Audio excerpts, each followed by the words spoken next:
Everyone. तो हमने इस ह्यूमन हेल्थ एंड डिजीज़ का लेक्चर 1 अपलोड कर दिया है, वो देख लीजिएगा। उसके बाद ये लेक्चर 2 आज हम अपलोड कर देंगे। तो ये लेक्चर 2 में हम जो पढ़ेंगे वो है कॉमन डिजीज़ इन ह्यूमन, ठीक है। इसको पढ़ने से पहले लेक्चर 1 देख लीजिएगा, तो फिर आगे ज़्यादा अच्छे से समझ में आएगा, ठीक है। तो चलिए स्टार्ट करते हैं। क्या है? A wide range of organism, a wide range of organisms belonging to bacteria, virus, fungi, protozoan, helminths, etc. could cause disease in man. Such disease-causing organisms are called pathogen. तो पैथोजन क्या होता है ना, कि जो हमारे शरीर में बीमारी कर देता है ना, उसी को बोलते हैं pathogen, which causes disease in our body, that is known as pathogen. तो जैसे क्या एग्जांपल कुछ दिया है, जैसे bacteria, virus, fungi, protozoa, helminths, etc, ये सब कुछ हैं जो हमारे शरीर के अंदर बीमारी काउज करते हैं, ठीक है। तो और आगे क्या लिखा हुआ है और पैथोजन के बारे में आगे अच्छे से समझ में आएगा। Most parasites are therefore pathogen as they cause harm to the host by living in or on them। तो ये जो पैरासाइट्स है ना, ये सबसे पहले पैरासाइट्स के बारे में जानते हैं कि पैरासाइट्स दो टाइप का होता है। क्या होता है? पैरासाइट्स दो टाइप का होता है। एक तो होता है इक्टोपैरासाइट्स और एक होता है इंडोपैरासाइट, ठीक है।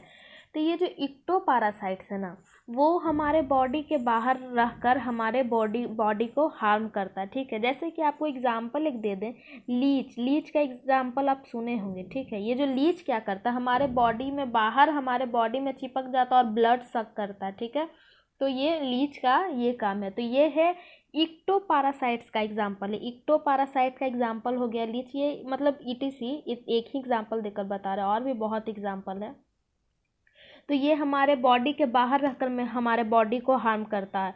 और जो कुछ है जैसे कि जैसे इंडोपैरासाइट में जो हमारे बॉडी के अंदर रहकर हार्म करता है।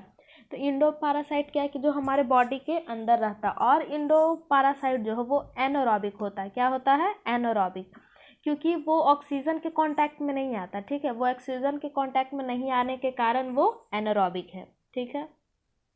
और इंडोपैरासाइट का एग्जाम्पल हो गया स्कैरिस, टेनिया सोलियम, इटीसी, ये कुछ एग्जाम्पल है इंडोपैरासाइट के।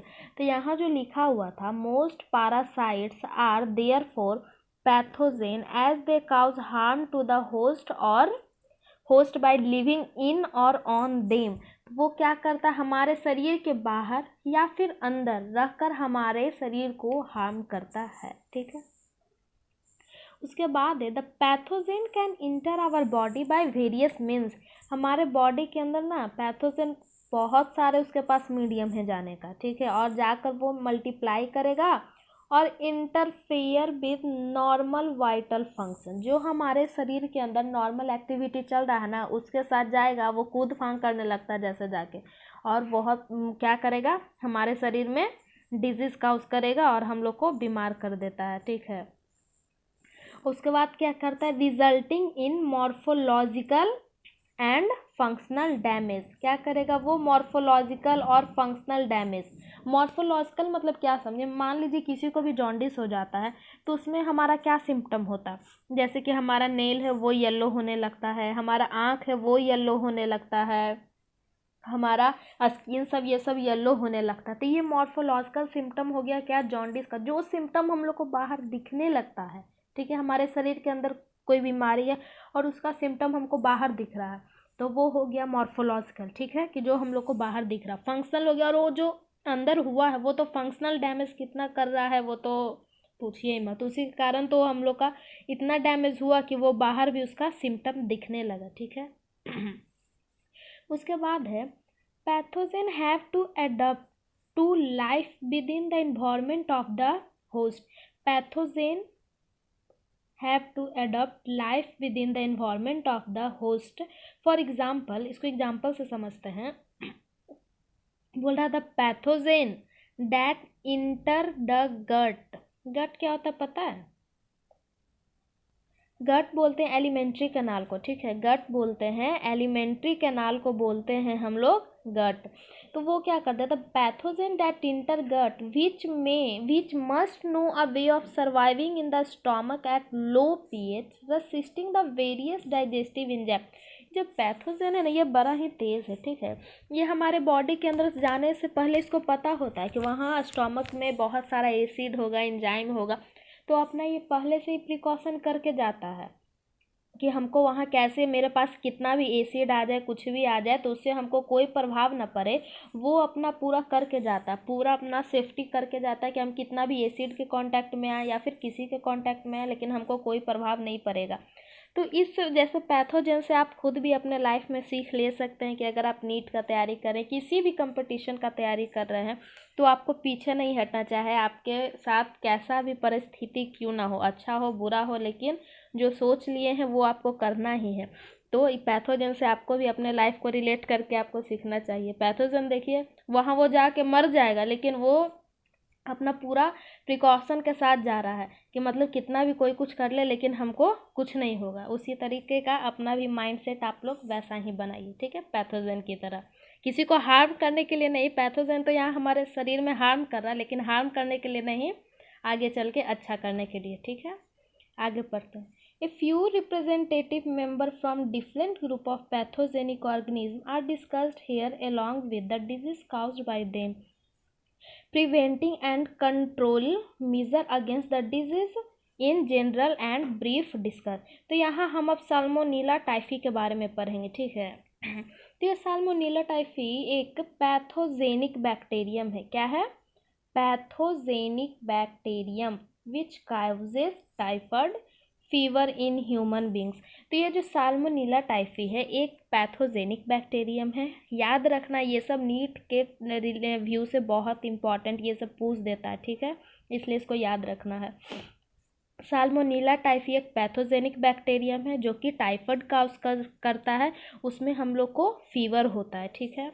उसके बाद ये जो है the pathogen generally enter the small intestine through food and water contaminated with them and migrate to other organ through blood। तो ये क्या होता है ना कि जब हम लोग कहीं बाहर खाना खा रहे हैं या कहीं पानी पी रहे हैं, वो जो अच्छा नहीं है, जो पानी साफ़ नहीं है, जो खाना साफ़ नहीं है, हम लोग कहीं भी कुछ खा लेते हैं, तो उसके द्वारा वो जो बैक्टीरिया है वो हमारे शरीर के अंदर जाता है और हमारे सारे ऑर्गन को वो डैमेज करने लगता है, ठीक है। तो कोई भी एक ऑर्गन में वो गया, ठीक है, हमारे शरीर के अंदर वो गया, फिर वहाँ से उसको जब अगला शरीर में जाना रहता है ना, तो उसके लिए उसका जो मीडियम है वो है ब्लड। ऐसे तो हम लोग गट जो एलिमेंट्री कैनाल उसमें जाने के लिए वो उसका मीडियम है खाना पानी ये सब के द्वारा वो जाता है, ठीक है। और हमारे शरीर के अंदर जब जाता है तो उसको एक ऑर्गन से दूसरे ऑर्गन में जाना रहता है ना, तो उसके लिए वो मीडियम जो उसका है ब्लड है, ठीक है।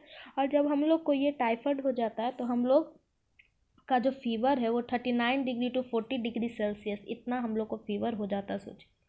तो और उसमें क्या क्या सिम्टम होगा, जैसे कि वीकनेस हो जाएगा, स्टोमक पेन हो जाएगा, कॉन्स्टिपेशन हो जाएगा, हेड एक हो जाएगा, loss of appetite or some of the common symptom of this disease.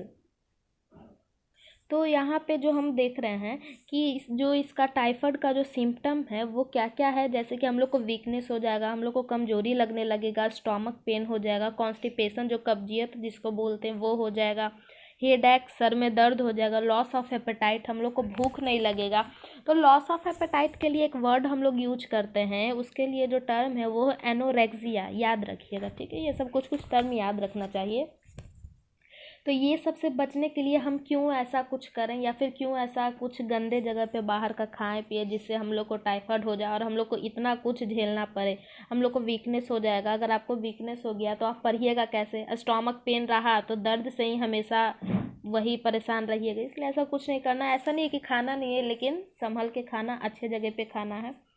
और क्या होता है ये तो हम आपको बताएं कि ये पैथोजन जो है सबसे पहले स्मॉल इंटेस्टाइन में जाता है हमारे फूड या फिर वाटर के मीडियम से।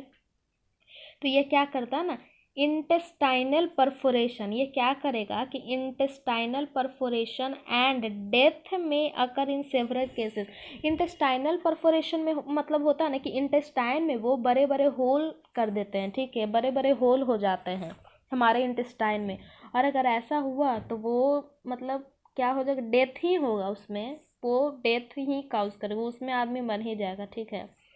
उसके बाद क्या है, टाइफाइड फीवर जो होता है, जो टाइफाइड फीवर होता है उसको कंफर्म करने के लिए हम लोग एक टेस्ट है जिसके द्वारा हम लोग कंफर्म करते हैं कि हाँ हम लोग को टाइफाइड है या फिर नहीं है, ठीक है।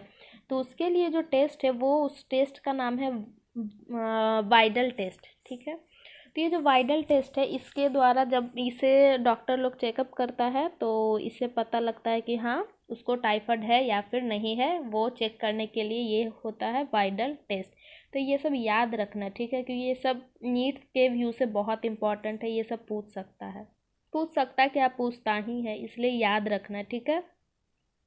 क्या वाइडल टेस्ट, ये वाइडल टेस्ट याद रखना है कि इससे हम लोग टाइफाइड का चेकअप करते हैं कि हाँ टाइफाइड है या फिर नहीं है, उसके लिए ये यूज होता है वाइडल टेस्ट। क्या है, एक क्लासिक केस इन मेडिसिन, क्या है ये क्लासिक केस इन मेडिसिन। उसके बाद जो ये Mary Mallon nickname typhoid Mary is the worth mentioned here, she was cook by profession and was a typhoid carrier who continued to spread typhoid for several years from food she prepared। तो ये जो खाना, ये जो एक lady है Mary melon, इसका जो प्रोफेशन था वो कुक था, ये कुक करती थी, ठीक है, और ये खाना बनाती थी तो सब इसके बने जो खाना बनाती थी वो खाना बहुत लोग खाते थे। और ये क्या थी, टाइफाइड कैरियर थी। तो इसके कारण क्या हो गया ना कि जितने भी लोग इसके हाथ के बने खाने खाए थे ना, जितना भी लोग खाना खाया था सब सबको टाइफाइड हो गया, क्योंकि ये जो थी टाइफाइड कैरियर थी, ठीक है। तो जितने भी लोग इसके हाथ का बना खाना खाए थे सबको टाइफाइड हो गया था, ठीक है। तो इस वीडियो में पूरा टाइफाइड के बारे में पूरा जो भी टॉपिक था सारा हम बता दिए, डिस्कस किए टाइफाइड के बारे में, कॉमन डिजीज़ इन ह्यूमन। और अगले वीडियो में जो है वो pneumonia, cold, common cold, malaria, ये सब के बारे में हम डिस्कस करेंगे। तो आई होप आपको ये वीडियो समझ में आया होगा, और जितना भी अंडरलाइन किया हुआ है वो सबको आप अंडरलाइन अपने भी बुक में कर लीजिएगा, बुक साथ में लेके बैठिएगा पढ़ने के लिए, ठीक है। तो मिलते हैं अगले वीडियो में।